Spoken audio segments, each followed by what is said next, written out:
पेश करेंगे। तो प्रभु का धन्यवाद देती हूँ पहले कि परमेश्वर ने ये मौका दिया मुझे, और सभी पास्टर्स और भाई बहनों को भी जो मुझे ये अवसर दिया कि प्रभु के वचन से मैं कुछ सीखेंगे, हम सब मिलकर सीखेंगे। और मैंने जब प्रार्थना करके मैंने तैयार की, मैंने तो प्रभु परमेश्वर ने कुछ ऐसे शब्द मेरे मन में डाला कि उसके विषय में ही आज मैं आप लोगों से बताने वाली हूँ परमेश्वर के वचन से। तो प्रभु की स्तुति करती हूँ और धन्यवाद भी देती हूँ, और हम वचन की तरफ जाएंगे। तो ये जो भाग है पवित्र शास्त्र में, ये बहुत बार आपने सुना होगा या पढ़ा होगा, संदेश भी दिया होगा, लेकिन इसमें कुछ गहरी बातें हैं, गहरे शब्द है, उसमें हम आज ध्यान देने वाले हैं। इसलिए कि जब हम नए साल में प्रवेश करने वाले हैं 2025 में, तो परमेश्वर क्या चाहता है मेरे और आपके जीवन में, हम किस में बढ़ना है और हमें किस प्रकार से मसीही जीवन में आगे जाना है या बढ़ना है, उसके विषय में हमको ध्यान देना जरूरी है।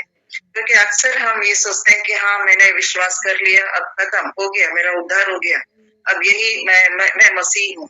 तो शायद 5 साल पहले, 10 साल पहले या जन्म से मसीह परिवार में जन्म हुआ और मसीह में है, तो क्या है कि हम उसी में ही हम रहते हैं। लेकिन यीशु मसीह चाहते हैं कि उस विश्वास में हम बढ़ें, विश्वास में हम मजबूत हों, और विश्वास में हम न केवल अपने अंदर ही उस विश्वास को रखें, लेकिन हमें उस विश्वास को बांटना भी है। तो कुछ बातें हैं इस भाग में जो परमेश्वर आज हमें सिखाना चाहता है। तो वो ये पाया जाता है पवित्र शास्त्र में, मरकुस रचित सुसमाचार, उसका 4 अध्याय और 35 से हम देख सकते हैं। उसमें एक घटना है, और उसमें से हम देखेंगे कि परमेश्वर आज उस वचन से हमें क्या सिखाना चाहता है। तो मरकुस 4 अध्याय, उसका 35 वचन, 35 और 36। कोई जोर से पढ़ सकता है या मैं ही पढ़ूं? मैं ही पढ़ूं? सुनाई दे रहा सबको? उस दिन जब सांझ हुई तो उसने चेलों से कहा, आओ हम पार चलें। और वे भीड़ को छोड़कर जैसा हुआ था वैसे ही नाव पर साथ ले चले, और उसके साथ और भी नावें थी। आमीन। आमीन, थैंक यू, धन्यवाद।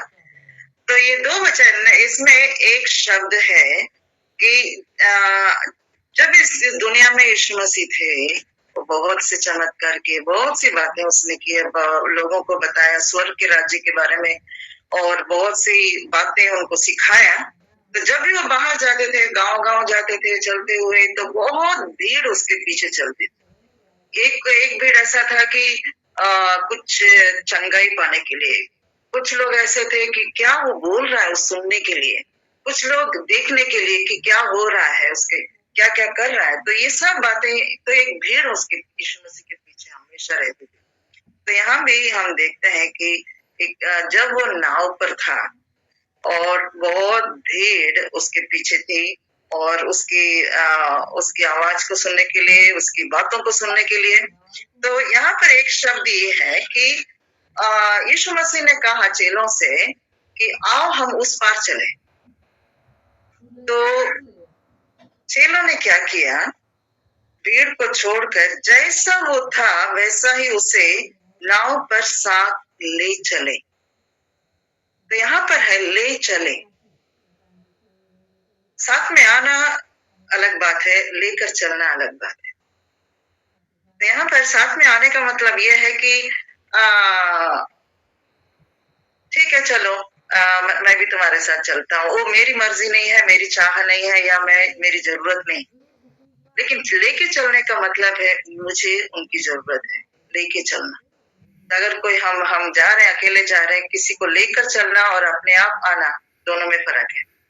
तो यहाँ हम देखते हैं कि चेले लोग यीशु मसीह को लेकर चले। तो हमारे मसीही जीवन में यीशु मसीह चाहते हैं कि वो हमारे साथ रहे, हमारे साथ चले, लेकिन क्या हम तैयार हैं उसको लेकर चलने के? क्योंकि हम नहीं जानते कि आगे क्या होने वाला है, किस प्रकार की समस्या आने वाली है, किस प्रकार की बातें होने वाली है जो हमारे समझ से परे होगा। कभी कभी हम उसका सामना करने में हमें तकलीफ होगी, लेकिन किस प्रकार की परिस्थिति आएगी, क्या होगा, हमें नहीं पता। क्योंकि वो तो यीशु मसीह जो है वो आदि और अंत है, वो सब कुछ जानने वाला परमेश्वर है। तो उसको पता है कि आगे क्या क्या हो सकता है हमारे जीवन में। तो क्या मैं उसको लेके चलने के लिए तैयार? तो मुझे चाहिए कि मुझे जरूरत है यीशु मसीह की, उसकी उपस्थिति की, कि वो मेरे हाथ पकड़ कर लेकर चले। मुझे अगर शायद हो सकता है कि मैं अपने आप चलूं, तो कुछ भी हो सकता है जहां पर मैं गिर भी सकती हूँ, कुछ भी हो सकता है जो मुझे सामना नहीं करना। लेकिन यीशु मसीह को चेलों लोगों ने क्या किया, जैसे वो नाव पर था वैसे यीशु मसीह को अपने साथ लेकर चले। तो लेकर चलने का मतलब क्या है? यहाँ पर हम देखते हैं एक उदाहरण पुराने नियम में कि जब मूसा और ये इस्राएली लोग जब मिस्र से बाहर निकले और परमेश्वर उनके साथ रहा, मूसा के साथ रहा और मूसा को अगुवाई की और सब लाल समुद्र को पार किया और वे लोग सिनाई पर्वत तक आ गए। और वहां पर परमेश्वर मूसा को कहा कि तुम मेरे से आके मिल। ठीक है, वो आगे क्या क्या होने वाला है वो बताने के लिए मूसा को उसने तैयार किया, अलग बुलाया और उससे बातें कर रहा है और 10 आज्ञा परमेश्वर ने उसको दिया। और इसलिए कि उसके लोग एक अनुशासित जीवन लेते हैं, अपनी मनमानी नहीं। तो जब हम मसीह जीवन में आते हैं तो अपनी इच्छा अपनी मनमानी से जीवन बिताने के लिए नहीं, यीशु मसीह के उसकी उपस्थिति में जाने के लिए, उसके इच्छा के अनुसार चलने के लिए, वही मसीही जीवन है जो हमारे यीशु मसीह हमारे जब अंदर रहता है जीवन में, तो हमारा जीवन मसीही जीवन जो अनेक लोगों के लिए एक आशीष बना। तो क्या हुआ कि जब वो बात कर रहा था तो यहाँ इजराइली लोग जो परमेश्वर ने अपने लिए चुना था, तो वे पाप में गिर गए। तो पाप उनके बीच में आ गया। तो परमेश्वर को बहुत ही गुस्सा आया, बहुत ही वो निराश हुआ। और मूसा जब वहां सिनै पर्वत से नीचे उतरा और फिर उसके बाद हम देखते हैं कि निर्गमन 33 अध्याय 2 वचन में क्या लिखा है कि परमेश्वर कहता है कि मैं अभी तुम्हारे साथ नहीं जाऊंगा, एक दूत को भेजूंगा, वो तुम्हारे आगे आगे चलेगा। ठीक है, तो परमेश्वर का अपने साथ आना और दूत को भेजना बहुत ही अंतर है। परमेश्वर की उपस्थिति, परमेश्वर कहता है कि मैं तुम्हारे आगे आगे चलूंगा, है ना? क्या हम उसको अपने साथ लेकर चलते हैं जो हमारे आगे चले, जो हमारी अगुवाई करे? तो यहाँ परमेश्वर कहता है जब पाप उनके बीच में आ गया, परमेश्वर ने कहा कि मैं तुम्हारे साथ नहीं चलूंगा, मैं तुमको एक दूत भेजूंगा, वो तुम्हारे आगे आगे चलेगा। लेकिन मूसा की प्रार्थना क्या था? मूसा परमेश्वर से कैसे बात कर रहा था?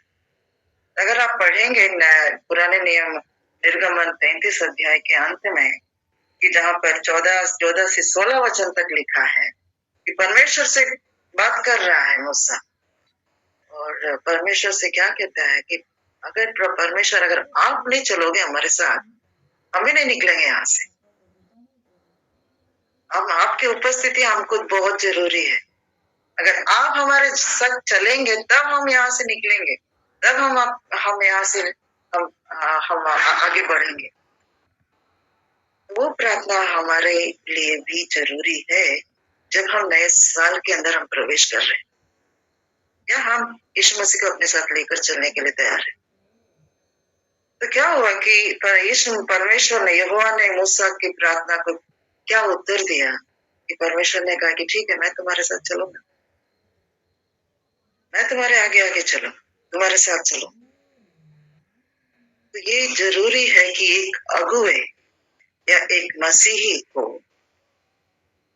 अपनी इच्छा के अनुसार नहीं, परमेश्वर को अपने साथ लेकर चलना जरूरी है। यीशु मसीह को अपने साथ लेकर चलना जरूरी है, ताकि आगे जो भी आएगा तो हमको वो विश्वास रहेगा कि यीशु मेरे साथ है, तो मैं उस समस्या का हल मैं निकाल सकती हूँ और आगे बढ़ सकती हूँ। तो पहली बात हम क्या सीखते हैं इस वचन से कि हमें यीशु मसीह को अपने साथ लेकर चलना जरूरी है। दूसरी बात हम क्या देखते हैं इस वचन में, 37 वचन में क्या लिखा है, क्या पढ़ सकता है? 37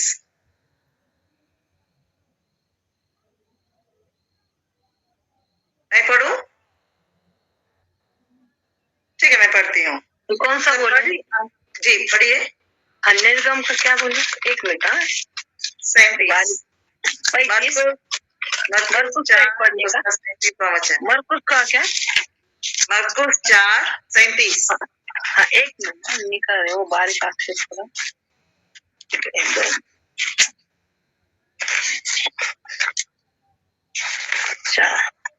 एक मिनट मिल गया। बारिश छिटक के बैठी। 40 पढ़िए।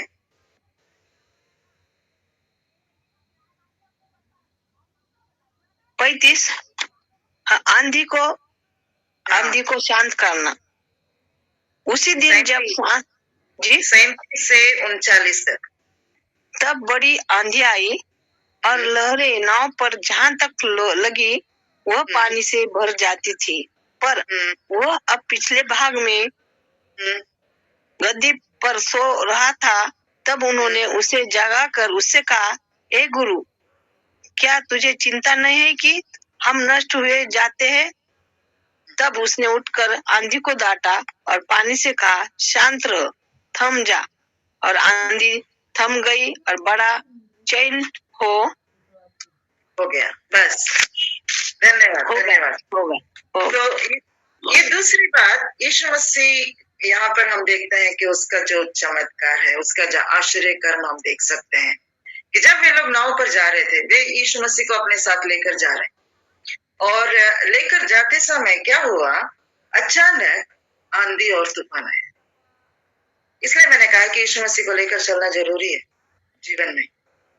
तो यहाँ हम देखते हैं कि आंधी और तूफान आया। आंधी और तूफान उनके लिए नई चीज नहीं थी, क्योंकि उसमें बहुत चेलों को यीशु मसीह ने चुना। बहुत उसमें 12 चेलों में से बहुत से चेले वो मछुआरे थे, और वे अनेक बार आंधी और तूफान का सामना किया है। ऐसे नहीं कि उनको वो पहली बार का अनुभव है, बहुत बार उनका अनुभव है, लेकिन इसलिए उनको ये आंधी और तूफान पहले शुरुआत में तो उनको बड़ी नहीं लगी, क्योंकि उन्होंने देखा कि यीशु मसीह बहुत थके हुआ है और वो सो रहा है, उसको आराम करने की जरूरत है, तो उन्होंने जगाया नहीं यीशु मसीह को। और आंधी और तूफान इतना जोर से आने लगी तो पानी जो था वो नाव में आने लगा।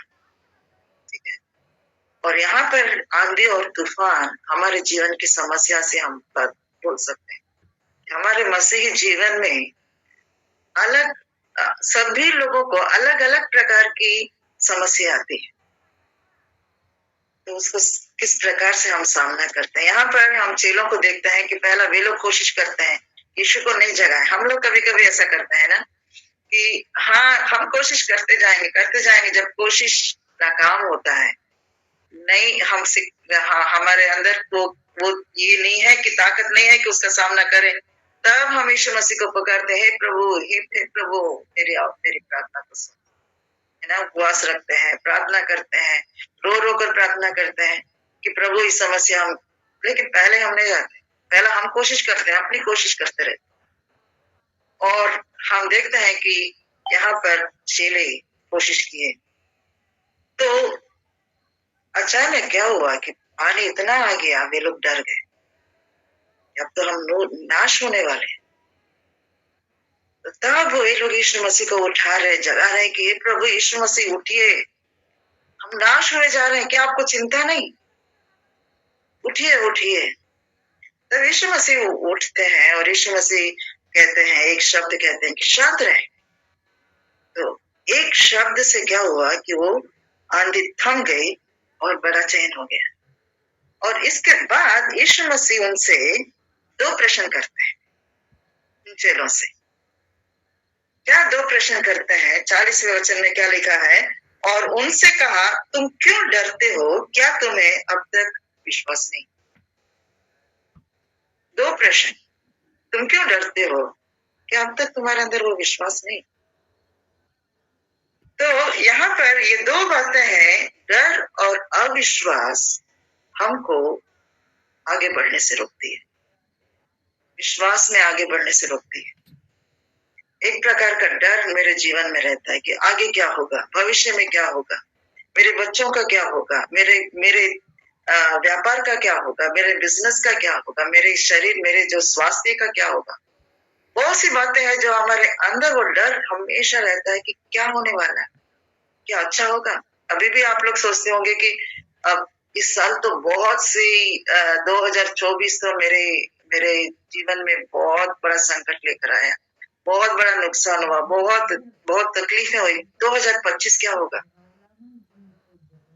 एक प्रकार का डर बच्चों के विषय में, बच्चों के भविष्य क्या होगा, बच्चों की पढ़ाई कैसे होगी, किस प्रकार, कौन से कॉलेज में जाएंगे, कौन सी पढ़ाई करें।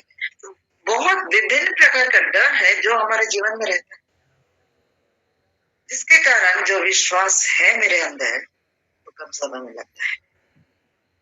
जब आंधी और तूफान आती है, हमारा विश्वास कमजोर पड़ने लगता है। जो विश्वास पहले, जब यीशु मसीह को मैंने ग्रहण किया, यीशु मसीह पर जब मैंने विश्वास किया, तब मेरे जीवन में क्या था? वो विश्वास मजबूत था। लेकिन अभी क्या हुआ? तो विश्वास अभी उसी विश्वास में हूँ या विश्वास कमजोर पड़ रही? यहाँ यीशु मसीह 2 बात कहते हैं कि तुम क्यों डरते हो? तुम्हारा विश्वास कहाँ गया? तो यहाँ नए साल में परमेश्वर चाहता है कि हमारे अंदर, इब्रानियों में एक वचन है, इब्रानियों 11:6 में कि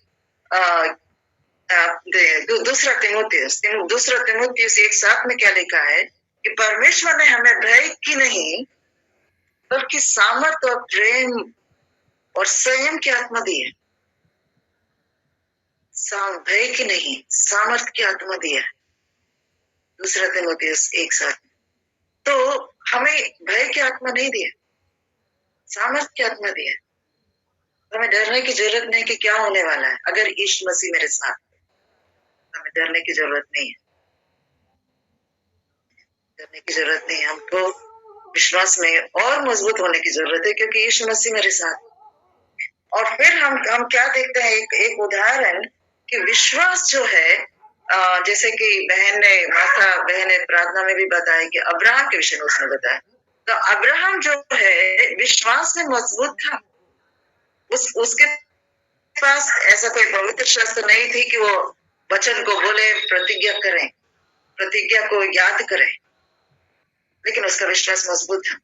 हम देख सकते हैं रोमियो में उसके विषय में क्या लिखा है, उसके विश्वास के विषय में। रोमियो 4 अध्याय में अगर आप देखें तो 18 वचन में क्या लिखा है, अब्राहम के बारे में जो विश्वास उसने रखा, उसके बारे में क्या लिखा 18 वचन में, उसने निराशा में भी आशा रखकर विश्वास किया। निराशा में भी आशा रखकर उसने विश्वास किया। कौन? अब्राहम का विश्वास इतना मजबूत था कि सभी हम जानते हैं कि वो विश्वासियों का पिता कहलाए। क्यों पहला पिता कहलाया? क्योंकि निराशा में भी वो आशा रखकर विश्वास किया। दूसरी बात हम क्या देखते हैं, उसी अध्याय में 19वें वचन में क्या देखते हैं, विश्वास में निर्बल ना हुआ। विश्वास में वो कभी निर्बल नहीं हुआ। जो वचन, प्रतिज्ञा परमेश्वर ने अब्राहम को दिया, उसमें वो विश्वास के साथ रहा, वो विश्वास में निर्बल नहीं हुआ, जबकि हालात साथ नहीं दे रहा था। लेकिन वो विश्वास में, निराशा में भी उसने आशा रखा और विश्वास में वो निर्बल नहीं हुआ। तीसरी बात हम क्या देखते हैं कि 20वें वचन में, न अविश्वासी होकर परमेश्वर की प्रतिज्ञा पर संदेह किया। उसने जो प्रतिज्ञा परमेश्वर ने दिया उसमें संदेह नहीं किया, अविश्वासी नहीं हुआ, विश्वास के साथ रहा कि एक न एक दिन जो प्रतिज्ञा परमेश्वर ने दिया है जरूर पूरा करेगा। तो यहाँ हम देखते हैं कि वो अविश्वासी नहीं हुआ और उसकी प्रतिज्ञा पर संदेह नहीं किया। हम सबों को परमेश्वर प्रतिज्ञा देता है सबके जीवन में। अगर जो वचन पवित्र शास्त्र में है, अगर उसको हम अपना बनाते हैं तो वो प्रतिज्ञा है कि मेरे लिए परमेश्वर ने ये प्रतिज्ञा दी, वचन दिया, तो उस वचन को उसने पकड़ लिया और कभी संदेह नहीं किया परमेश्वर पर कि 1 साल नहीं, 2 साल नहीं, 25 साल हो गए उस प्रतिज्ञा को पूरा होने में। जब वो 75 साल का था तब परमेश्वर ने प्रतिज्ञा दी और कब पूरा हुआ जब वो 100 साल का। 25 साल लगे उस प्रतिज्ञा को पूरा होने में, लेकिन ऐसा लिखा है बाइबल में कि वो निर्बल नहीं हुआ, उसने आशा रखा निराशा में भी, और देखते हैं कि अविश्वासी भी नहीं हुआ और उसकी प्रतिज्ञा पर कभी संदेह नहीं किया। और उसके विषय में क्या लिखा है उसी वचन में, विश्वास में दृढ़ होकर परमेश्वर की महिमा की। विश्वास में दृढ़ होकर परमेश्वर की महिमा। मुझे और आपको इस दुनिया में क्यों रखा परमेश्वर ने? उसकी महिमा करने की। तो अगर हमारा ही विश्वास डगमगाने लगेगा, लोगों के सामने मसीही जीवन कैसे बिता सकते? जरूरी है कि विश्वास में दृढ़ हो, विश्वास में मजबूत हो। तो ऐसा विश्वास किया, दृढ़ रहा कि परमेश्वर की महिमा की। और 21 में क्या लिखा है? निश्चय जाना कि जिस बात से उसने प्रतिज्ञा की है वो उसे पूरे करने को भी सामर्थी है। निश्चय उसको जान लिया कि परमेश्वर जो वचन देता वो पूरा करेगा। क्या हमारे अंदर वो विश्वास है कि जो प्रतिज्ञा परमेश्वर ने मुझे दिया है उसको पूरा करेगा मेरे जीवन? यह है विश्वास रखना। एक दिन विश्वास किया, ग्रहण कर लिया, उद्धार पा लिया, बस यही खत्म हो गया? नहीं, विश्वास में आगे बढ़ना जरूरी है, विश्वास में मजबूत होना जरूरी है, विश्वास में दृढ़ होना जरूरी है। इसलिए हम देखते हैं पौलुस के जीवन में उसने क्या कहा कि मैंने अच्छी कुश्ती लड़ी, अपनी दौड़ पूरी कर ली और विश्वास की रखवाली की।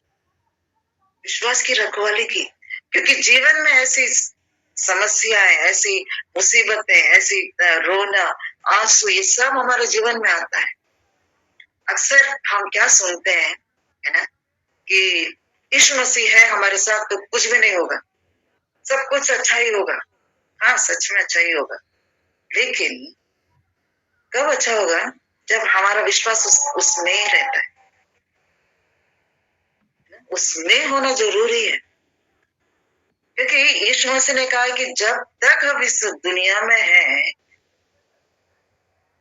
हमको समस्या का सामना करना है। समस्या रहेगी जब तक, आखिरी सांस तक। लेकिन एक बात है कि मैं अभी एक प्रश्न आपके मन में डालना चाहती हूँ। क्या यीशु मसीह साथ रहने पर आंधी और तूफान आएगी जीवन में? जरूर आएगी। यहाँ पर आई नाव में यीशु मसीह था, चेलों के साथ था। क्या आंधी और तूफान आया? लेकिन एक बात फर्क है, एक बात भिन्न है कि अगर यीशु मसीह साथ है, हमारे साथ है, तो वो डूबने नहीं देगा। वो डूबने नहीं देगा, तो हमारी रक्षा करेगा क्योंकि वो हमारे साथ है। हम नाश नहीं होंगे। उस समस्या में भी वो हमारे हाथ पकड़कर उठाएगा। मुझे नहीं पता कि आप कौन कौन सी समस्या में है या क्या किस प्रकार के विचार है नए साल के बारे में। अगर आप यीशु मसीह को अपने साथ लेकर चलते हैं, अगर आपके जीवन में यीशु मसीह है, साथ में है, तो आपको किसी बात की डरने की जरूरत नहीं। विश्वास में बढ़ने की जरूरत है, विश्वास में दृढ़ होने की जरूरत है। यही यहाँ पर यीशु मसीह कहते हैं कि तुम्हारा विश्वास कहाँ चला गया? तुम क्यों डरते हो जबकि मैं तुम्हारे साथ हूं? मैंने तुमसे कहा कि मत डर, दुनिया के अंत तक मैं तुम्हारे साथ रहूंगा। कितने अभिवचन दिया है कि माँ बच्चे को भूल सकती है, लेकिन मैं तुझे कभी नहीं भूलूंगा। मैं तुम्हारे साथ रहूंगा, तुम्हारे दाहिने हाथ पकड़कर मैं तुम्हें लेके जाऊंगा। तू आग से गुजरे, पानी से गुजरे, पहाड़ में जाए, तो भी मैं तुम्हारे साथ हूँ। और क्या चाहिए मुझे जब वो हमारे साथ है। तो यहाँ हम देखते हैं कि अब्राहम विश्वास किया, कभी संदेह नहीं किया, निर्बल नहीं हुआ, निराशा में भी आशा रखा। ये विश्वास यीशु मसीह इस नए साल में आपके जीवन में देखना चाहता है। जो विश्वास मैंने कुछ सालों पहले रखा था कि वो विश्वास में मैं मजबूत हो रही हूँ या हो रहा हूँ, ये जरूरी है कि अगर यीशु मसीह है हमारे साथ, आंधी और तूफान आएंगे लेकिन हम डूबेंगे नहीं। वो हमें उठाएगा और उस परिस्थिति से हमें खड़ा करेगा, और ताकि हम और भी विश्वास में आगे जाएं। ठीक है, तो यहाँ हम देखते हैं कि परमेश्वर यीशु मसीह किस प्रकार से उनसे कहता है कि तुम क्यों डरते हो, हमारा विश्वास कहाँ चला। तो यहाँ अब्राहम के विश्वास के बारे में जो हम सीखें, तो वो विश्वास मेरे जीवन में होना जरूरी है। तीसरी बात हम क्या देखते हैं इसी भाग में कि आखिरी वचन में क्या लिखा है, 41 वचन में,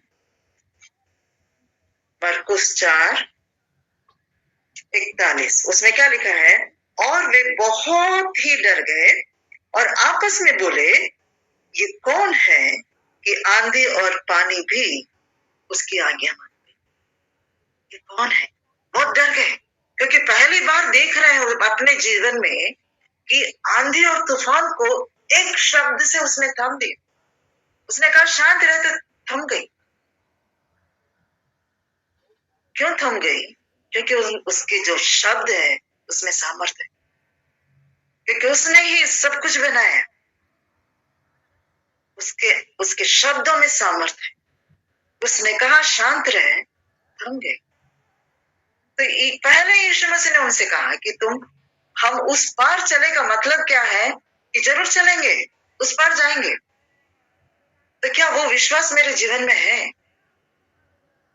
तो यहाँ हम देखते हैं कि आपस में बोलने लगे, ये कौन है? ये कौन है कि आंधी और तूफान को एक शब्द से, है ना, ये प्रकृति भी आज्ञा मानती है। हमेशा याद रखना कि जिस यीशु मसीह पर हम विश्वास करते हैं वो सामर्थ्य है, और जो आज्ञा और प्रतिज्ञा हमें दिया है वो कभी नहीं भूलता। हम कभी कभी भूल जाते हैं, लेकिन वो कभी नहीं भूलते। ये आपस में बोलने लगे, ये कौन है? तो इसका मतलब क्या है कि जो कुछ परमेश्वर यीशु मसीह हमारे जीवन में करता है, अपने अंदर रखने के लिए नहीं, आपस में बोलने के लिए कि मैं जिस यीशु मसीह पर मैंने विश्वास किया है वो कितना सामर्थ्य परमेश्वर है। क्योंकि यीशु मसीह ने मत्ती में हम देखते हैं, मत्ती 28 में 18-19 में क्या लिखा है कि आकाश और पृथ्वी का सारा अधिकार, स्वर्ग और पृथ्वी का सारा अधिकार मुझे दिया गया है। सारा अधिकार मुझे दिया गया है। किसने कहा? यीशु मसीह ने कहा, स्वर्ग और पृथ्वी का सारा अधिकार। तो अगर हम देखें पवित्र शास्त्र में किस प्रकार का अधिकार उसने लोगों के सामने रखा, लोग देखने लगे किस प्रकार का अधिकार उसके जीवन में था। एक पहली बार हम देखते हैं कि उसका जो अधिकार है वो प्रकृति पर था, जो अभी हम लोग पढ़ रहे थे। प्रकृति पर उसका अधिकार है। आंधी और तूफान आया, चेले लोग कोशिश कर रहे हैं, कुछ नहीं हुआ। यीशु ने कहा शांत रहे, थम गई। प्रकृति पर उसका अधिकार, एक शब्द काफी है यीशु मसीह के लिए। दूसरी बात हम क्या पवित्र शास्त्र में देखते हैं, उसने अपना अधिकार का प्रयोग कैसे किया? बीमारी को चंगा किया। बहुत सी बीमारी के लोग आए उसके सामने। एक तो 38 वर्ष का बीमारी था, व्यक्ति था। 38 साल, समझ लीजिए 38 साल बिस्तर पर रहना कितना मुश्किल है, लेटे रहना। यीशु मसीह के एक उसके पास गए, उसके हाथ पकड़कर उठाया, उठो, बिस्तर उठाओ, चल, चंगा हो गया। तो बीमारी पर उसका अधिकार है, किसी प्रकार की बीमारी हो वो चंगा कर सकता है, अगर हमारा विश्वास उस पर होगा, तब वो हमको चंगाई देगा। और तीसरा अधिकार उसने किस पर? शैतान पर। आओ हम उस पार चले, वहां पर कुछ मीटिंग रखने के लिए नहीं, या अपने आप को बताने के लिए नहीं। उस पार एक आदमी है जिसके अंदर बहुत सी अशुद्ध आत्मा है, कम से कम 2000 ऐसा लिखा हुआ है, अशुद्ध आत्मा है उसके अंदर था। उसको उससे छुटकारा दिलाने के लिए यीशु मसीह उस पार लेकर जा रहा है चेलों को। तो शैतान पर अधिकार है कि जिस किसी के अंदर भी अशुद्ध आत्मा है, यीशु मसीह ने कहा बाहर निकलो, बाहर निकला। यीशु मसीह का अधिकार, स्वर्ग और पृथ्वी का सारा अधिकार उसके हाथ में है। और हम देखते हैं चौथा अधिकार क्या है? मृत्यु पर अधिकार है। लाजर एक व्यक्ति था, उसका घर में हमेशा प्रभु यीशु मसीह जाता था, उनके साथ बैठता था, एक अच्छा संबंध था, एक मित्र के समान, एक भाई के समान अच्छा संबंध, और अचानक मर गया। उसकी दोनों बहनें रो रही और यीशु मसीह को बुलाने की कोशिश की। 4 दिन हो गए, उसको अंदर रख दिया, पूरे कपड़े बांध कर अंदर रख दिए। और 4 दिन के बाद यीशु मसीह वहां पर जाते हैं और यीशु मसीह कहते हैं कि पत्थर हटाओ। तो लोग, वो उसकी बहन आके रोने लगी, यीशु मसीह 4 दिन हो गए, अब क्या होगा? यीशु मसीह बाहर खड़े होकर ऊंची आवाज से कहा कि लाजर बाहर निकल, और लाजर बाहर निकल। मैं अपने मन से नहीं कह रही हूँ ये सब बातें पवित्र शास्त्र में लिखा है जो सच्चा है, ये वचन जो है सच्चा है, बाइबल में लिखा है। तो यीशु मसीह ने कहा लाजर बाहर निकल, वो बाहर निकला। एक शब्द काफी है यीशु मसीह के लिए, एक शब्द काफी है। तो 4 प्रकार का अधिकार यीशु मसीह इस दुनिया में रहते समय उसने अपना प्रयोग किया। एक प्रकृति पर उसका अधिकार, और बीमारी पर अधिकार था, शैतान पर अधिकार था, और मृत्यु पर अधिकार। तो ये है सारा अधिकार। क्या हम जिस यीशु मसीह मेरे जीवन में किया है, बहुत से आपने प्रार्थना के प्रभु ने सुना, क्या आपने कभी बाहर जाके लोगों को बताया देखो मैंने ऐसी प्रार्थना की, मेरे प्रभु यीशु मसीह ने सुना और मुझे चंगाई दी, उस समस्या से मुझे बाहर निकाला? एक घटना है लूका में, अगर आप लूका 15 अध्याय को पढ़ेंगे तो उसमें ऐसा लिखा है कि एक स्त्री के पास 10 सिक्के थे, और उस 10 सिक्के में से एक सिक्का खो गया घर में। तो जब उसने देखा कि 9 ही सिक्के हैं, तो उसने ढूंढना शुरू किया। पहले उसने दिया जलाई, सभी जगह ढूंढा, उसको नहीं मिला, क्योंकि वो बहुत ही महंगी, उस जमाने में वे लोग सिक्का चांदी का, सोने का पहनते थे, बहुत कीमती वाला। तो ढूंढ रही है, नहीं मिला। तो फिर उसके बाद उसने क्या किया कि उसने झाड़ू लगा के देखा, सफाई करके देखा कि वहां मिलेगा। और जब उसे मिल गया वो सिक्का, बहुत खुश हो गई, बहुत आनंदित हो गई। और आनंदित सिर्फ वो घर में रहकर प्रभु धन्यवाद मैंने प्रार्थना की सुना नहीं, उसके बाद क्या लिखा है कि वो बाहर गई आस पड़ोसी के पास, जो उसके घर के आस पड़ोसी हैं, वहां पर गई और उसने कहा कि मेरा सिक्का जो था वो खो गया था, अब मिल गया है। उसने बताना शुरू किया कि मेरा सिक्का जो था वो खो गया था, अब मिल गया है। तो नए साल में प्रभु चाहता है कि जो कुछ प्रभु आपके जीवन में करता है, अपने अंदर ही मत रखिए, लोगों को जाके बताइए कि मेरा प्रभु यीशु मसीह जिस पर मैं विश्वास करती हूँ, उसने मेरे जीवन में क्या किया, वो कौन है। आपस में बोलने के शुरू कीजिए, क्योंकि हमको इस दुनिया में एक ही कारण से रखा है, उसकी महिमा करेंगे। हम किस प्रकार से महिमा करेंगे? जब हम लोगों को बताएंगे कि प्रभु यीशु मसीह मेरे जीवन में क्या किया। अपना अनुभव बताइए, बाइबल में से बहुत से सब कुछ बताने की जरूरत नहीं। आपके जीवन में जो प्रभु यीशु मसीह करता है, अगर उसको हम बताएंगे तो परमेश्वर की महिमा। 3 बातें इस अध्याय में हम देखते हैं कि यीशु मसीह को लेकर चलना जरूरी, अपने साथ लेकर चलना जरूरी। दूसरी बात हमने क्या देखा कि यीशु मसीह जो है इतना सामर्थ्य है कि एक शब्द काफी है, उसके अंदर अधिकार है। तो ये विश्वास, ये यहाँ पर हम देखते हैं कि हमको डरने की जरूरत नहीं, विश्वास में दृढ़ होने की जरूरत है। क्योंकि यीशु मसीह हम आपसे ये प्रश्न न पूछे कि तुम क्यों डरते हो, तुम्हारा विश्वास कहाँ चला गया। विश्वास में मजबूत होना जरूरी है नए साल में, कि जितना अधिक हम विश्वास हम दूसरों को बताएंगे, उतना विश्वास में हम मजबूत होंगे, विश्वास में हम आगे बढ़ेंगे। तो ये जरूरी है, क्योंकि शैतान जो है हमारे विश्वास को कमजोर करने में, अगर हमको विश्वास में बढ़ना है तो अब्राहम के समान निर्बल नहीं होना, संदेह नहीं करना, उसके प्रतिज्ञा पर अटल रहना, दृढ़ होना, पौलुस के समान की विश्वास की रखवाली करना जरूरी। और तीसरी बात, जो कुछ परमेश्वर मेरे जीवन में करता है आपस में बोलने की जरूरत है, गवाही देने की जरूरत है।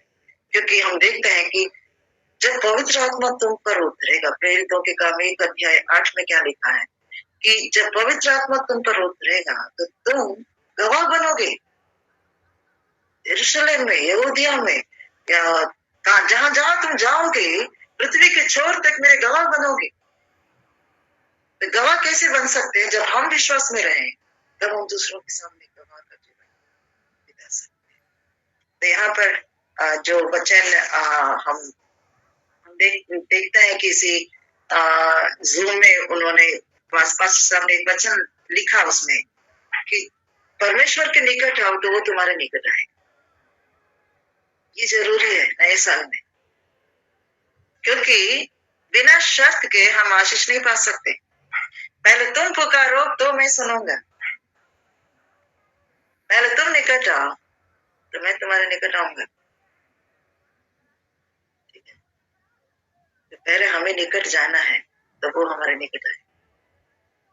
और हम क्या देखते हैं, एक वचन और उन्होंने लिखा है, प्रकाशित वाक्य 3 अध्याय 20 वचन में यीशु मसीह वो एक कलीसिया के लिए लिखा है, मंडली के लिए लिखा है कि मैं तुम्हारे दरवाजे को आके खटखटा रहा हूं, अगर तुम खोलोगे तो मैं भीतर आऊंगा। आज बहुत सी कलीसियाएं हैं, आराधना तो करते हैं, प्रचार करते हैं, लेकिन उनके मंडली के अंदर यीशु मसीह नहीं। यीशु मसीह अभी भी बाहर खटखटा रहा है। क्या नए साल में यीशु मसीह को बाहर खटखटाने रखेंगे या भीतर बुलाएंगे? जब आपके जीवन में, आपके परिवार में, आपके मंडली में प्रभु आएगा, तब देखना कि कितना आश्चर्य काम होगा, कितने सामर्थ्य काम होगा, कितनी नई नई बातें आप सीख सकते हैं, कितना आप प्रभु की स्तुति कर सकते हैं, महिमा कर सकते हैं। तो ये जो भाग है हमारे जीवन में बहुत ही जरूरी है। तो नए साल में मैं आप सबों के लिए मैं प्रार्थना करूंगी कि आप सब प्रभु यीशु मसीह को अपने साथ लेकर चलें और विश्वास में इतना मजबूत हो कि कितने भी आंधी और तूफान आए आप डरेंगे और आगे बढ़ते जाए। और तीसरी बात, जो भी जीवन में आप प्रभु आपके जीवन में करता है, अपने अंदर ही ना रखें, लोगों को जाके बताएं कि मेरा परमेश्वर कितना महान, मेरा परमेश्वर कितना सामर्थ्य है, कितना अधिकार उसके जीवन उसमें है, जो एक शब्द काफी है उसको उस आंधी और तूफान को रोकने के लिए। मैं जरूर आप सबों के लिए मैं प्रार्थना करूंगी और आप सबों को नए साल की मुबारक हो। और इस सुंदर समय देने के लिए मैं प्रभु को धन्यवाद देती हूँ और आप सबों को भी धन्यवाद देती हूँ। प्रभु की स्तुति हो। धन्यवाद।